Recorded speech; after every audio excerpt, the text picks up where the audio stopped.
آپ میں سے کتنے لوگ تجارت کرتے ہیں؟ بزنس؟ ماشاءاللہ ماشاءاللہ۔ میں آپ کو ایک نصیحت کر کے جانا چاہتا ہوں، اگر آپ اس پہ عمل کریں تو انشاءاللہ آپ کے بہت کام آئے گی۔ توجہ سے سنیے گا۔ ایک تاجر تھا جو اپنی تجارت میں بڑی محنت کرتا تھا مگر برکت نہیں ہوتی تھی۔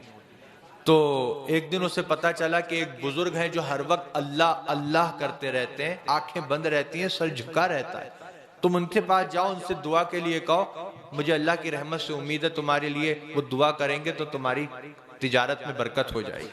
وہ گیا اور جا کر دیکھا تو وہ بزرگ سر جھکا ہوا ہے، آنکھیں بند ہیں، اللہ اللہ اللہ ذکر میں مصروف ہیں۔ کہنے لگا حضور میں اپنی تجارت میں بڑی محنت کرتا ہوں، ایڑی چوٹی کا زور لگا دیا ہے مگر برکت نہیں ہو رہی۔ تو وہ بزرگ انہوں نے سر اوپر اٹھایا، آنکھیں کھولیں اور ایک جملہ فرمایا پورا تولا کرو۔ کیا فرمایا؟ پورا تولا کر۔ اب وہ سمجھ گیا کہ یہ کوئی اللہ کے مقبول بندے ہیں، کیونکہ میں نے نہیں بتایا تھا کہ میں پورا نہیں تولتا، خود ہی سمجھ گیا، وہ خود ہی کہہ دیا۔ اس کے دل پہ اس نصیحت نے اثر کیا، اس نے طے کر لیا کچھ ہو جائے اب سے پورا ہی تولوں گا۔ آیا اور اپنی تجارت میں لگ گیا۔ کوئی مال لینے آتا تو کہتا لو بھائی تم خود ہی تول لو، تھوڑا سا کوئی زیادہ لیتا تو منع نہیں کرتا۔ اتنی شہرت ہوئی اس کی اس بات کی کہ لوگ 20 دکانیں چھوڑ کر اس کے پاس خریدنے آنے لگے۔ وہ تاجر ایسا ہے کبھی کم نہیں دیتا، ارے یہاں تک کہہ دیتا ہے خود تول لو، تھوڑا سا زیادہ لے لیں تو منع بھی نہیں کرتا۔ 20 دکانیں چھوڑ کر لوگ اس کے پاس سامان لینے آنے لگے۔ اتنی برکت ہوئی کہ تولنے والے جو بٹ ہوتے ہیں وہ بھی اس نے سونے کے بنوا لی۔ اب وہ لے کر گیا ان بزرگ کی بارگاہ میں۔ وہ بزرگ ویسے ہی ذکر میں مشغول ہیں، سر جھکا ہے، آنکھیں بند ہیں۔ کہنے لگا حضور آپ کی نصیحت نے تو بڑا کام کیا، 20 دکانیں لوگ چھوڑ دیتے ہیں، میرے ہی پاس سامان لینے آتے ہیں، اور دیکھیے اتنا برکت ہوئی ہے کہ یہ جو تولنے کے جو یہ ہوتے ہیں میں نے ان کو بھی سونے کا بنوا لیا۔ اب بزرگ نے جب سنا تو سر اوپر اٹھایا، آنکھیں کھولیں اور ایک جملہ فرمایا ان کو ندی میں پھینک دو، ان کو ندی میں پھینک۔ سونے کے تھے لیکن وہ جانتا تھا ملے انہی کی نصیحت سے، تو گیا ندی کے کنارے، آنکھیں بند کی اور پھینک دی۔ دیکھو یہ وفاداری ہوتی ہے۔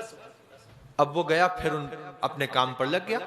اب چند دن کے بعد ندی کے کنارے سے ایک قافلہ گزر رہا تھا جو اسی کے پاس سامان لینے آ رہا تھا۔ ان کے پیروں میں کچھ آیا تو دیکھا اٹھا کے تو وہی سونے کے بٹ۔ تو کہنے لگے کہ اس علاقے میں تو یہ سرمایہ اسی کے پاس ہے جس سے ہم سامان لیتے ہیں، یہاں کیسے آ گیا؟ چلو بہت اچھا آدمی ہے، دے دیتے ہیں۔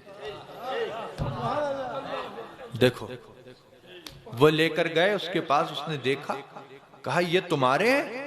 کہا میرے، تمہیں کہاں ملے؟ کہا ندی کے کنارے پر۔ کیسے پہنچے؟ کہا وہ بعد میں بتاؤں گا، پہلے مجھے دو، مجھے ذرا جانا ہے۔ کہا کہاں جانا ہے؟ کہا دو، ذرا بہت ضروری کام، بیٹھو ابھی آتا ہوں۔ گیا لے کر بزرگ کی بارگاہ، کہا حضور کوئی سی قسم لے لیجئے، کیسی ہی بات کہلوا لیجئے، میں سچ کہہ رہا ہوں، آپ نے حکم دیا تھا ندی کنارے پھینک دو، پھینکنے کا دل تو نہیں تھا، آنکھیں بند کی، دل پہ پتھر رکھ کے پھینک آیا تھا، مگر ندی کے کنارے سے ایک قافلہ گزر رہا تھا جو مجھ سے ہی سامان لینے آ رہا تھا، ان کے پیروں میں آ گئے ہیں، وہ لے کر آئے۔ اب بزرگ نے دیکھیے اب جو بات فرمائی نا وہ آپ کو سمجھنا ہے۔ سر اوپر کیا اللہ کے ولی نے، آنکھیں کھولیں اور ایک جملہ فرمایا بیٹا حلال کماؤ گے تو کہیں نہیں جائے گا، حلال کماؤ گے تو کہیں نہیں جائے گا، ندی میں بھی جائے گا تو تمہارے پاس بھیج دیا جائے گا۔ اللہ تعالی ہمارے رزق حلال میں خوب برکتیں عطا فرمائے۔